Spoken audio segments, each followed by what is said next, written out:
The sharp click of the pantry door lock echoing through the dim enclosure sounded like a final sentence, cutting off the bright morning light and trapping us in a suffocating silence where years of unsaid truths immediately surfaced. Standing inches away from me in the cramped space, Clara stared into my eyes with a raw intensity one had never seen before, her breath catching as she leaned in and whispered, "Don't make me beg." That single moment destroyed the fragile illusion of the simple friendship we had maintained for years, forcing us both to confront the unspoken burdens we had carried into that tiny room. If stories of redemption, second chances, and the complex beauty of human connection speak to your soul, please take a moment to like this video, leave a thoughtful comment, share it with someone who might need a reminder of hope today, and subscribe to our channel to join our growing community of compassionate hearts. Our story did not begin in that cramped pantry, but years earlier in a quiet suburban neighborhood flooded with daylight, where Clara and I grew up as inseparable childhood companions. We had shared everything from afternoon bike rides along sunlit avenues to long conversations on back porches about our bright, ambitious dreams for the future. As the years wore on, however, subtle shadows began to creep into Clara's life, hidden behind her bright smile and gentle laughter.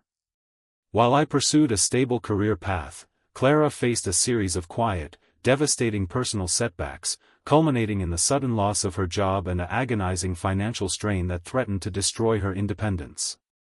Out of pride and fear of being judged, she had kept the true severity of her situation hidden from everyone, including me, choosing instead to put up a brave front whenever we met during our routine daytime visits.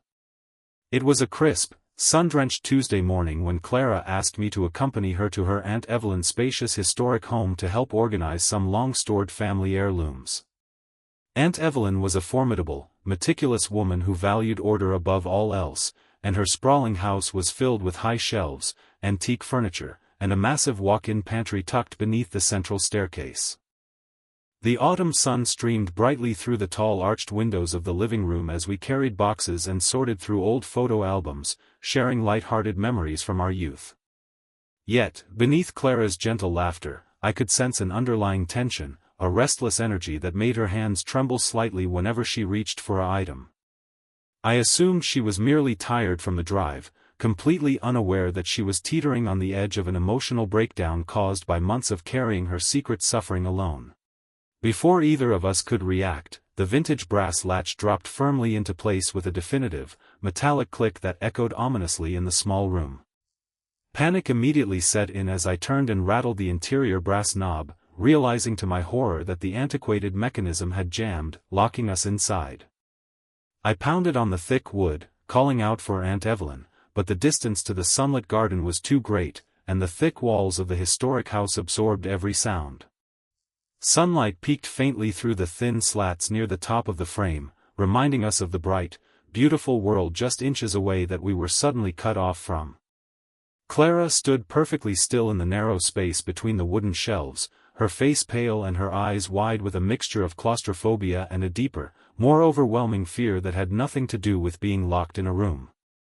For the first 20 minutes, we tried every practical solution we could think of, using thin metal spoons from a shelf to pick the lock and throwing our weight against the stubborn oak door, but the old mechanism refused to budge. The ambient heat in the enclosed space began to rise, and the initial adrenaline rush gradually gave way to a heavy, heavy silence.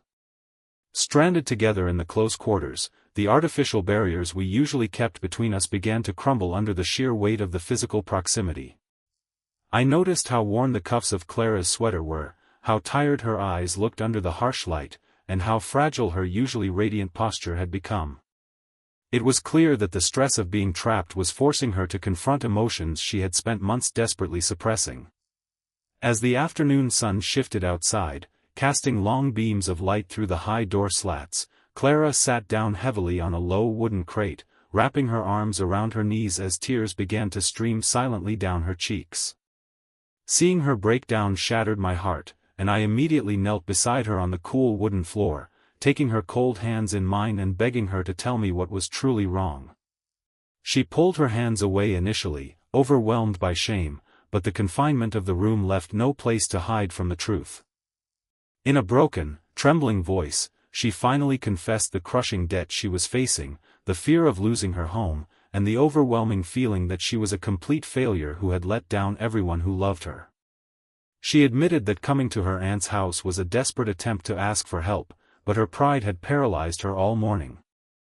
Listening to her confession filled me with a deep sense of sorrow and regret, realizing how blind I had been to the suffering of my closest friend simply because she had been too skilled at hiding it behind a smile. I tried to reassure her, telling her that asking for help was not a sign of weakness, but Clara shook her head violently, consumed by the toxic belief that exposing her vulnerabilities would destroy how people viewed her. She stood up abruptly, pacing the tiny 2-foot path between the shelves, her breath coming in short, ragged gasps as panic overwhelmed her senses. The physical confinement of the pantry was now compounding her internal agony, creating a pressure cooker of emotion that was rapidly becoming unbearable for both of us. In an effort to calm her down, I stepped forward and gently held her shoulders, asking her to look at me and remember that we were in this together, no matter how difficult the situation seemed. That was the moment when she froze, her eyes locking onto mine with an intensity that stopped the breath in my throat. The distance between us evaporated in the small room, and as she looked into my eyes, all the walls she had built around her heart collapsed at once. Leaning forward until her forehead nearly touched mine, she let out a shaky breath and whispered those raw, desperate words, "Don't make me beg." It was a heartbreaking plea for unconditional acceptance, a desperate plea for me to help her without making her strip away the last remnants of her dignity. Those 4 words resonated deeply within me, stripping away any remaining distance between us and forcing me to realize that true compassion requires us to meet people exactly where they are without judgment. I looked back at her with complete sincerity, taking her hands firmly in mine, and promised her that she would never have to beg for love, support, or understanding from me. I assured her that we would face her debt, her fears, and her uncertain future together, step by step, and that her worth as a person was not defined by her material success or her ability to handle everything alone. A profound wave of relief washed over her face, and for the first time in months, the heavy burden she had been carrying seemed to lift from her shoulders as she wept openly against my shoulder. Sitting together on the pantry floor amidst the quiet rows of preserved fruit and spices, bathed in the soft amber light filtering through the door, we spent the next hour having the most honest, transformative conversation of our lives. We talked about our childhood dreams, our shared fears, and the unrealistic expectations we had placed on ourselves as adults.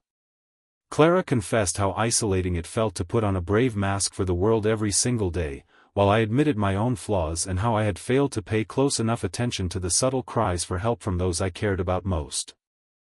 In that small, locked room, far away from the distractions of the outside world, our friendship was forged anew, rebuilt on a foundation of absolute honesty, vulnerability, and mutual respect. Late in the afternoon, as the golden sunlight began to dip lower in the sky, we heard the faint sound of footsteps echoing across the hardwood floors of the house outside. It was Aunt Evelyn, returning from her garden and calling out our names in confusion when she found the main rooms empty. We both jumped up and shouted through the slatted door, our voices echoing through the grand hallway until Aunt Evelyn hurried over in surprise. With a quick turn of her spare key from the outside, the heavy brass lock finally clicked open, and the door swung wide, flooding the dark pantry with bright, warm afternoon sunlight and fresh air that felt like a breath of new life. Aunt Evelyn gasped in surprise as we stepped out into the hallway, blinking against the brilliant light, but instead of anger or confusion, there was only relief on our faces. Though we had been trapped in a literal dark closet for hours, we emerged into the daylight feeling freer than we had in years. Clara looked at her aunt with newfound courage, no longer afraid to show her vulnerability, and began to open up about her struggles in a calm, confident voice. Surprising us both, Aunt Evelyn listened with deep empathy, offering not only her emotional support but also practical guidance to help Clara navigate her financial difficulties, proving that the fear of judgment had been far worse than the reality of opening up to family. In the weeks that followed that unforgettable afternoon, Clara took the brave steps necessary to rebuild her life with the full support of those who loved her. She found a new career path, addressed her financial burdens with clarity and determination, and most importantly, shed the exhausting need to appear perfect at all times. Our friendship grew stronger than ever, transformed by the raw honesty of the moment we shared in that small space. We learned that being locked in that dark room was not a curse, but a profound blessing in disguise that forced us to tear down the walls keeping us apart and step into the light of authentic connection. As you reflect on this story, consider the unspoken burdens that the people around you might be carrying behind their everyday smiles. Have you ever felt trapped by your own pride, or experienced a moment where opening up to someone completely transformed your relationship? Please leave a meaningful comment below sharing your thoughts on forgiveness, vulnerability, and the importance of supporting our friends through their darkest times. If this story touched your heart, please like this video, leave a meaningful comment, share it with someone who needs hope today, and subscribe to our channel so you never miss another emotional journey.